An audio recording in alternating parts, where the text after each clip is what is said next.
Hello hello എല്ലാവർക്കും കേൾക്കാമല്ലോ അല്ലേ? കേൾക്കാൻ പറ്റുന്നുണ്ടല്ലോ? ഓക്കെ അല്ലേ? റെഡി അല്ലേ? അപ്പോൾ നമുക്ക് നോക്കാം. Okay, ready. Welcome to the inspiring hours by Shiju Bhakthan. Okay, welcome welcome welcome. അപ്പോൾ ഇന്നത്തെ നമ്മുടെ സെഷൻ തുടങ്ങുകയാണ്. എല്ലാവരും നിങ്ങളുടെ നെഗറ്റീവ് തോട്ട്സുകളെല്ലാം ഉള്ളിലേക്ക് ആഞ്ഞു വലിച്ച്, ശ്വാസം ഉള്ളിലേക്ക് ആഞ്ഞു വലിക്കുമ്പോൾ നെഗറ്റീവ് തോട്ട്സും കൂടി ഉള്ളിലേക്ക് വരട്ടെ. എന്നിട്ട് അങ്ങനെ തന്നെ നമുക്ക് പുറത്തേക്ക് തള്ളിക്കളയാം എല്ലാത്തിനും. Okay, come on. 1 2 3 ആഞ്ഞു വലിച്ചോ. ഇനി പുറത്തേക്ക് വിട്ടോ. ഇനി ഒന്നുകൂടെ കമോൺ 1 2 3 ആഞ്ഞു വലിച്ചോ. പുറത്തേക്ക് വിട്ടോ. പോയില്ലേ? നെഗറ്റീവ് തോട്ട്സ് എല്ലാം പോയില്ലേ? പോട്ടെ. Great super. അപ്പോൾ ഇന്ന് നിങ്ങളോട് എനിക്ക് പറയാനുള്ളത് പരുന്തിൻ്റെ കഥയാണ്. മാനത്ത് ഉയരെ പറക്കുന്ന പരുന്തിൻ്റെ കഥ, കോഴിക്കുഞ്ഞുങ്ങളെ റാഞ്ചുന്ന പരുന്തിൻ്റെ കഥ. പക്ഷേ ഇങ്ങനെയൊക്കെയുള്ള മഹാനായ പരുന്തിന് മിഡ് ലൈഫ് ക്രൈസിസ് ബാധിക്കുന്ന അവസ്ഥ നിങ്ങൾക്കറിയാമോ? അറിയില്ലല്ലേ? പറഞ്ഞുതരാം. 70 വയസ്സോളം ആയുസ് വരുന്ന പരുന്തിന് തൻ്റെ 30-35 വയസ്സാകുമ്പോൾ കൊക്കുകൾ വളയും, ചിറകുകൾ കൊഴിയും, നഖങ്ങൾ പൊഴിയും. ഇനി എന്ത് ചെയ്യും? മുന്നോട്ട് പോകാൻ എന്ത് ചെയ്യും? എങ്ങനെ ഇരയെ പിടിക്കും? കഷ്ടം. ഒന്നുകിൽ ചാവണം, അല്ലെങ്കിൽ മാറണം. ഇപ്പൊ ചാവാൻ എന്തായാലും അവന് മനസ്സില്ല. മാറ്റമാണ് അവന് വേണ്ടത്. അപ്പോ ആ മാറ്റത്തിനായി മലമുകളിലെ തന്റെ പൊത്തിൽ കയറി വളഞ്ഞുപോയ തന്റെ കൊക്ക് പാറമേൽ തട്ടി അവൻ പൊട്ടിക്കും. നഖങ്ങൾ പിഴുതുകളയും, ചിറകുകൾ പിഴുതുകളയും. ഒന്ന് ആലോചിച്ച് നോക്കൂ, എത്ര പെയിൻഫുൾ ആണത്. പക്ഷെ അവന് തിരിച്ചു വന്നല്ലേ പറ്റൂ. അങ്ങനെ കാത്തിരുന്ന് 150ഓളം ദിവസങ്ങൾ കഴിയുമ്പോ പുതിയ ചിറകുകൾ മുളയ്ക്കും, പുതിയ കൊക്ക് വരും, പുതിയ നഖങ്ങൾ വരും. ഇതെല്ലാമായിട്ട് ആ പോത്തിൽ നിന്ന് അവന്റെ ഒരു വരവുണ്ട്, ഒരു സൂപ്പർ ഹീറോയെ പോലെ. ഇനി അവൻ പറക്കട്ടെ. പറക്ക്. എടോ, നമ്മളൊക്കെ ഈ മിഡ് ലൈഫ് ക്രൈസിസ് ബാധിച്ച പരുന്തിനെ പോലെ എടോ പറക്ക്. ഇനി എന്തിനാണ് സംശയിക്കണം? പറക്കട്ടെ അങ്ങോട്ട്, ഉയരട്ടെ അങ്ങോട്ട്, പൊങ്ങട്ടെ അങ്ങോട്ട്. അങ്ങനെ സൂപ്പർ. ഓക്കെ, ഇനി എല്ലാ പരുന്തുകളും ഒന്ന് ഭൂമിയിലേക്ക് പതിയെ വന്നോ. Okay, great. യെസ്, ഈ നിമിഷങ്ങൾ നിങ്ങളുടെ മാറ്റത്തിനായുള്ളതാണ്. ഇൻസ്പയറിംഗ് അവേഴ്സ് ബൈ ഷിജു ഭക്തൻ നിങ്ങളുടെ മാറ്റത്തിന് വേണ്ടി മാത്രമുള്ളതാണ്. നമ്മുടെ ചാനൽ സബ്സ്ക്രൈബ് ചെയ്യാൻ നിങ്ങൾ ആരും മറക്കരുത്.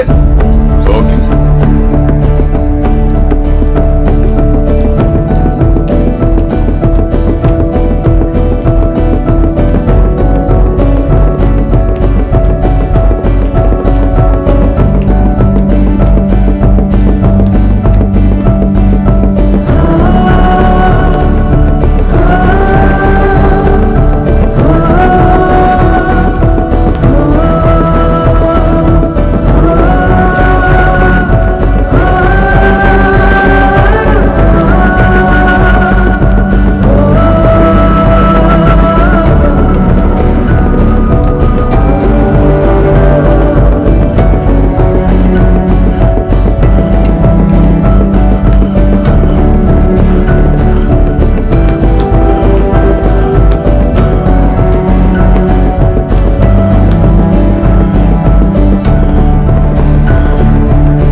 ഷിജു വാ. എന്താ വൈകിയത്? ട്രാഫിക് ആയിരുന്നു തോന്നുന്നു അല്ലേ? ഞാൻ കുറേ നേരമായി വെയിറ്റ് ചെയ്യുന്നു. എനിക്ക് പുറത്തേക്ക് ഒന്ന് പോകണമായിരുന്നു. വാ ഇരിക്കേ. ഭയങ്കര ട്രാഫിക് അപ്പോൾ ഒരു രക്ഷയില്ല. കുട്ടൂസാ, എന്താ ഇത്? ഈ അമ്മയും മോനും ഇങ്ങനെ തന്നെ. ഞാൻ എന്ത് പറഞ്ഞാലും ഒരു വസ്തുവും കേൾക്കൂല. ഷിജു ഇരിക്കി. അങ്ങനെയാ, ചാടങ്ങ് അങ്ങോട്ട് കഴിഞ്ഞു അല്ലേ? നിന്റെ കേസിലേ പക്ക ചീറ്റിംഗ് ആയിരുന്നു. അതാ നമുക്ക് അനുകൂലമായിട്ട് വിധിയായത്. ഈ വിസ പ്രോസസ്സിന് വേണ്ടിയിട്ട് വിവാഹം നീ കുറച്ച് നേരത്തെ രജിസ്റ്റർ ചെയ്തില്ലേ? അതാണ് ആകെ പ്രശ്നമായത്. അല്ലെങ്കിൽ അവിടെ അങ്ങോട്ട് പോട്ടെ എന്ന് വെക്കായിരുന്നു. അല്ല പിന്നെ മാനനഷ്ടം ഫയൽ ചെയ്ത് ഞാനങ്ങോട്ടൊരു കേസ് കൊടുത്തുകൊണ്ട് നമുക്ക് ആ വിവാഹത്തിൻ്റെ ചിലവ് കുറച്ചും കൂടി കിട്ടി. ആ അതങ്ങനെ തന്നെയാ. ഈ മാനം പോയിട്ട് പിന്നെ നഷ്ടപരിഹാരത്തിന് കൊടുത്തിട്ട് എന്ത് കാര്യമല്ലേ? ഈ ഡിവോഴ്സ് എന്ന് പറഞ്ഞാൽ പരസ്പരം ചളിവാരി അറിയില്ല. കുഴപ്പമില്ല, പോട്ടെ. എന്തായാലും 2 വർഷം അങ്ങോട്ടും ഇങ്ങോട്ടും ഓടി നടന്നതിന് സമാധാനമായല്ലോ, സന്തോഷമായില്ലേ? ഇനി സുഖമായിട്ടൊന്ന് ശ്വാസം വിടാം.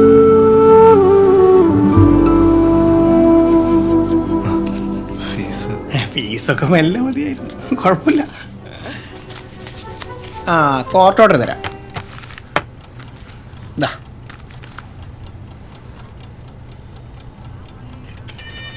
ഒരു ചായ എടുക്കട്ടെ? ഇല്ല വേണ്ട. ആ എന്നാ പിന്നെ ആവാം. ശരി ശരി. ആ എന്നാ പിന്നെ കാണാം. ഓക്കെ. ഓടി വാ. കുട്ടൂസ എന്താണ് അവിടെ? ഒന്ന് മാറിയപ്പോഴേക്കും അടുത്ത പണി.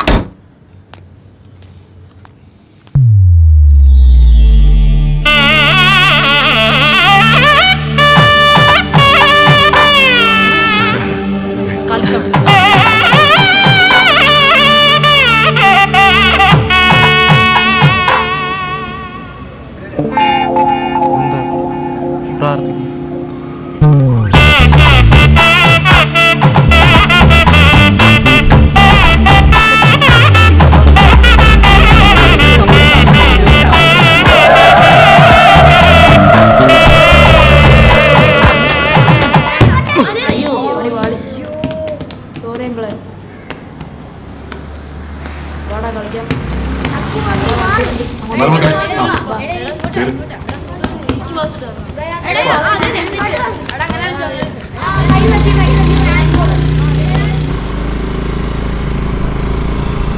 ഒന്ന് സ്മൈൽ ചെയ്തേ, സ്മൈൽ ചെയ്തേ.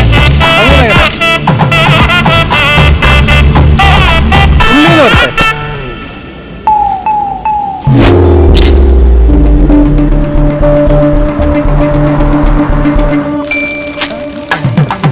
സോറി ചേട്ടാ.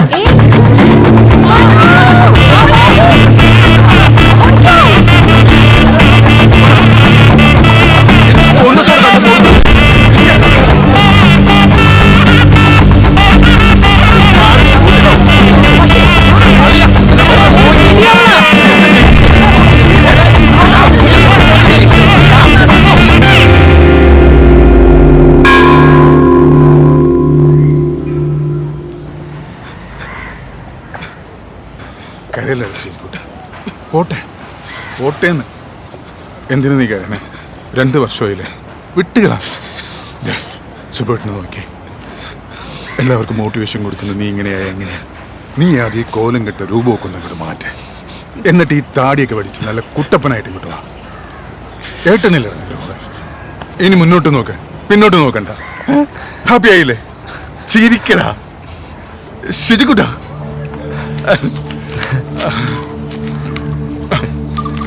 കഴിച്ചോ?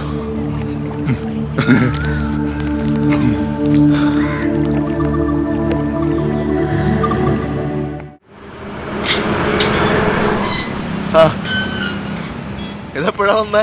കൊറേ നേരമേടാ, ഫോട്ടോ നടത്തൊക്കെ ഉണ്ടല്ലേ. വേദന മാറണ്ടേ? എന്താണ് മിസ്റ്റർ സുബേട്ടൻ മുഖത്തൊരു വാട്ടം? ഒരുപോലെ കണ്ണടച്ചിട്ടില്ല എൻ്റെ മോനെ. പാതിരാത്രി ഒരുത്തി അമേരിക്കയിൽ നിന്ന് വിളിച്ചിട്ട് നിലവിളിയും പറഞ്ഞു. അവിടെ പകലാന്ന് കരുതി ഇവിടെ രാത്രിയാണെന്നെങ്കിലും ഓർക്കണ്ടേ. ആ സിജോന്റെ അമ്മച്ചി അടുത്ത മാസം ഇങ്ങോട്ട് വരാൻ തീരുമാനിച്ചിരിക്കുക. അവിടെ കൊച്ചുങ്ങളെ നോക്കാൻ ആരുമില്ലാന്ന്. അമ്മയോടൊന്ന് ചെല്ലാൻ പറഞ്ഞപ്പോ അമ്മ പറ്റില്ല എന്ന് പറഞ്ഞിരിക്കുക. അതെന്താന്നോ, അവൾക്കും ഭർത്താവിനും കൊച്ചുകളെ നോക്കാൻ ആളെ വേണമെങ്കിലേ ഇവിടുന്ന് അമ്മമാരെ വിമാനത്തിൽ കയറ്റി കൊണ്ടുപോവല്ല വേണ്ടത്. അവനവന്റെ പിള്ളേരെ അവനവൻ നോക്കണം. ഞങ്ങളൊക്കെ എങ്ങനെയായിരുന്നു? സത്യം പറയാമ്മ, അമ്മക്ക് അമേരിക്ക കാണണമെന്ന് ഇല്ല. ഇവൻ ഇവിടെ ഒറ്റയ്ക്കാക്കിയിട്ട് ഞാൻ ഒരു അമേരിക്കയിലേക്കും പോടില്ല. അപ്പൊ അതാണ് പോയിന്റ്. അങ്ങനെ വരട്ടെ കാര്യങ്ങള്. എന്ത് പോയിന്റ്? എന്റെ പൊന്ന് ശുചിക്കുട്ട, രണ്ടാമതൊരു കല്യാണക്കാരും പറഞ്ഞ് ഇന്നേ വരെ നിന്നെ ഞങ്ങളാരും ബുദ്ധിമുട്ടിച്ചിട്ടില്ല. അന്നിറങ്ങിപ്പോയ പെണ്ണില്ലേ, കെട്ടിയവൾക്ക് ഇപ്പൊ കണ്ടോ കൊച്ചായി. കൊച്ചായോ അവക്ക്? ആ ഇരട്ടകള്, ഒരാണും ഒരു പെണ്ണും. ഈ തൊട്ടടുത്തുള്ള ഞങ്ങളുടെ അടുത്തേക്ക് പോലും അമ്മ ഒന്ന് വന്ന് നിൽക്കാത്തത് നിന്നെ ഇവിടെ ഒറ്റക്കാക്കരുതെന്ന് കരുതിയിട്ടാ. എടാ ഒരു പെണ്ണിങ്ങനെ ചെയ്തു എന്ന് കരുതി ലോകത്തുള്ള പെണ്ണുങ്ങളെല്ലാം മോശക്കാരാവില്ലല്ലോ. ഞാനങ്ങനെയൊന്നും കരുതിയിട്ടില്ലെന്നേ. ദേ, നീ ഗൾഫിലുള്ള ജോലിയും കളഞ്ഞ് നാട്ടിൽ വന്ന് കൃഷിയൊക്കെ തുടങ്ങിയപ്പോ ഞാനൊന്നും പറഞ്ഞിട്ടില്ല, ചോദിച്ചിട്ടില്ല. അമ്മ ഇവന്റെ ഇഷ്ടമല്ലേ, അത് നടന്നോട്ടെ എന്ന് കരുതി. ഇതും അങ്ങനെ തന്നെയാ. നിന്റെ ഇഷ്ടമാണ് മുഖ്യം. എടാ ഒരു കൂട്ടുള്ളത് നല്ലതാ. ഒന്ന് മോനെ പറയുന്നത് കേക്ക്. ആ ഓക്കെ അല്ലേ, സമ്മതിക്ക്. നോക്കാം. ആ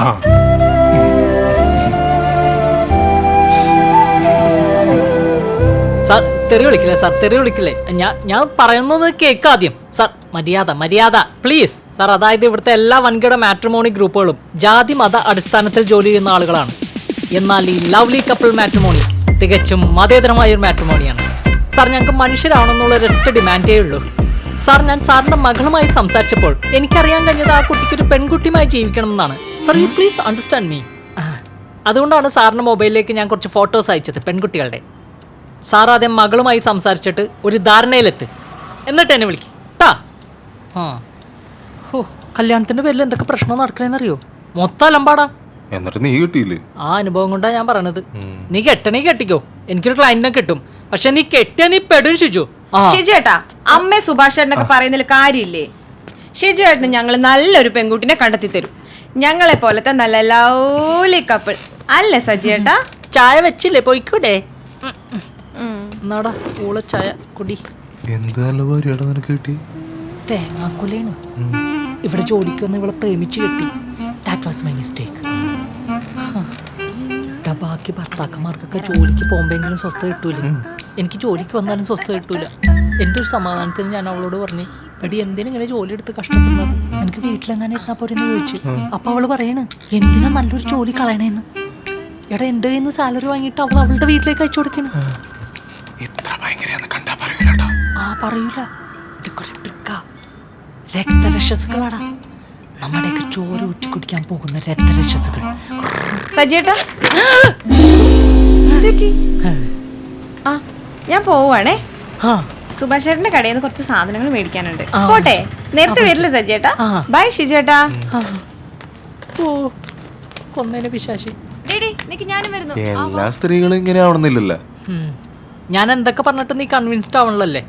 നീ എന്തെങ്കിലും ചെയ്, പോയി ചാവ്. ഫോട്ടോ ഉണ്ടേത്താ, ഞാൻ നോക്കാം. സുഭാഷ് ചേട്ടൻ്റെ അടുത്ത ഫോട്ടോ ആണ്. ആഹാ, എന്നാ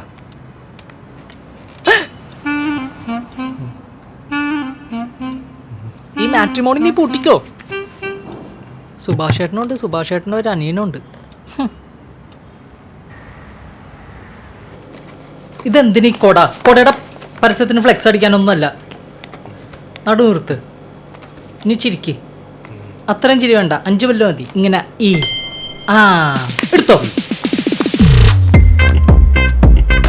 റെഡി? എങ്ങനെയുണ്ടാ? എന്ത് ചെയ്തിട്ടൊരു മെന വന്നില്ലല്ലേ? മറി മറി മറി, ഞാൻ കാണിച്ചുതരാം. കോടാ പിടിച്ചേ. ഫസ്റ്റ് പോസ്, സെക്കൻഡ് പോസ്, ഇത് കിട്ടണം. എടുത്തോ.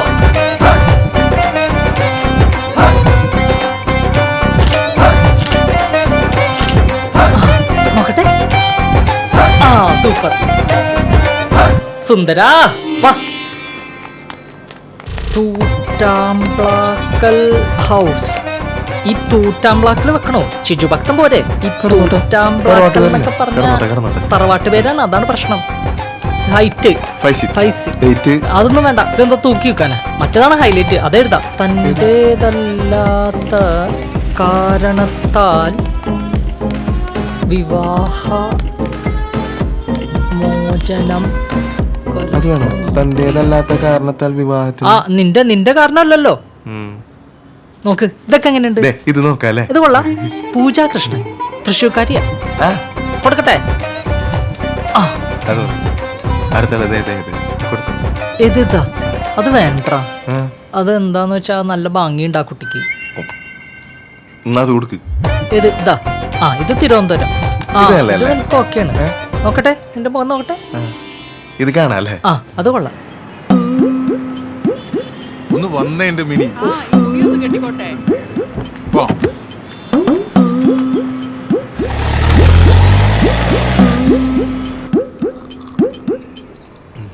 അതെ ചേട്ടാ, പറയുന്നോണ്ടൊന്നും തോന്നരുത്.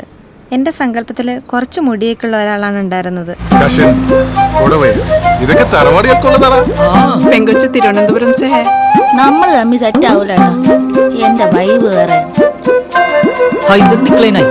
ഇവരെന്താ ഡിക്ലൈൻ ചെയ്ത് കളിക്കണം? എന്താ ഒന്നും ആയിട്ടില്ല. നീ പോലട്ട് ഒരു സാധനം നിനക്ക് തരാൻ ഞാൻ മറന്നുപോയി.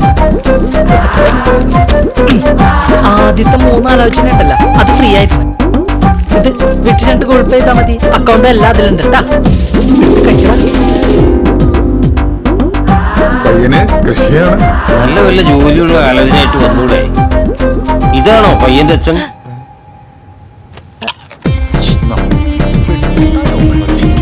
എന്റെ കരിയറിൽ ഇങ്ങനെ ഡിക്ലൈൻ ഞാൻ കണ്ടിട്ടില്ല. അമ്മേ, നമ്മൾ ഈ പാലക്കാട് പോയി കാണുന്ന പെണ്ണുണ്ടല്ലോ, മഹാലക്ഷ്മിയാണ്. പേരും മഹാലക്ഷ്മി എന്നാണ്. അമ്മേ, ഇവന്റെ അടുത്ത് ഞാൻ 100 പ്രാവശ്യം പറഞ്ഞാണ് ആദ്യത്തെ കല്യാണത്തിന്റെ കാര്യം മിണ്ടാ നിൽക്കരുതെന്ന്. അതല്ലേ മഹാലക്ഷ്മിക്ക് ഭയങ്കര ഫീലായി. അറിയാം, ടിക്കറ്റ് ബുക്ക് ചെയ്യട്ടെ. ഇപ്പൊ വേണ്ട, പറയാം. സൂപ്പർ വട്ടയപ്പം കേട്ടോ. കുട്ടി ഉണ്ടാക്കിയതാ. ആഹാ. ഷീക്കോട്ടിന് വട്ടയപ്പം ഭയങ്കര ഇഷ്ടമാണ് അല്ലേടാ? ഇനി ടിക്കറ്റ് ബുക്ക് ചെയ്യാലോ അല്ലേ? നീ കഴിഞ്ഞ ആഴ്ച ഞാൻ ആ കവലയിൽ വെച്ച് പരിചയപ്പെടുത്തിയ ആ ടീച്ചറിന്റെ അടുത്ത് പോയി സംസാരിച്ചിരുന്നല്ലേ? ആ ടീച്ചറെ ട്രാൻസ്ഫർ വാങ്ങി പോയി. ആ പിള്ളേരൊക്കെ ആകെ സങ്കടത്തിലാണ്. മടുത്തെനിക്ക്. ആ അമ്മ, ഇവിടൊക്കെ മാവ് പൂത്തല്ലോ. അതെ, ഫ്രാങ്കായിട്ട് പറഞ്ഞോണ്ട് ഒന്നും തോന്നരുത്. ഞങ്ങൾക്ക് ഈ ബന്ധത്തിനോട് താല്പര്യമില്ല.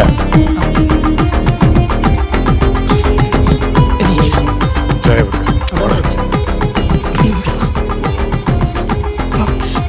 അതും വെച്ച് കോഴിക്കോട് സേ ഹേ. തന്നെയല്ല അമ്മ, ഇത്രയും നാളായിട്ട് ഇങ്ങനെ ഈ വീട്ടുകാർ തന്ന പോലെ നമുക്ക് വേറെ ഒരിടത്ത്. നിങ്ങളൊക്കെ തിന്നാൻ വേണ്ടിട്ടാണോ വരണേ? പെണ്ണിഷ്ടായിന്നാ? പെണ്ണിഷ്ടായി, പെണ്ണിനിഷ്ടായി ആണല്ലേ? നമ്മൾ ഇന്നലെ കാസർഗോഡ് പോയപ്പോ കണ്ട പെണ്ണില്ലേ, ആ പെണ്ണ് വേറെ പയ്യനെ ഇഷ്ടായി. ഓ കണ്ടോ, ഞാൻ പറഞ്ഞത് ഇവനെ കൊണ്ട് നടക്കൂല. ആദ്യത്തെ കിട്ടാൻ വേണ്ടി ഇത്ര പെടാപ്പാടൊന്നും പറ്റില്ലല്ലോ. അതങ്ങനെ തന്നെ പോയില്ലേ? ശിശുക്കുട്ട, നീ പേടിക്കണ്ടോ. നിനക്ക് നല്ല 1-ാം തരം പെണ്ണ് ഞാൻ കണ്ടുപിടിച്ചു. എവിടെ നിന്ന്? ബോംബെന്ന്. ഇവന് ഹിന്ദി അറിയില്ലല്ലോ. ഞാൻ ഇനി ഇല്ല ഇങ്ങോട്ട്. ചുമ്മാ ഇത് ഓരോ വീട്ടിൽ കയറുക, പപ്പടവിടെ തന്നെ ലഡുവില്ല. പരിപാടി ഇനി ആ വാക്ക് വേണ്ടി പോരുത്. ഇവിടെ ഒരു മണ്ണാങ്കട്ടെ നടന്നിട്ടില്ലെന്നേ.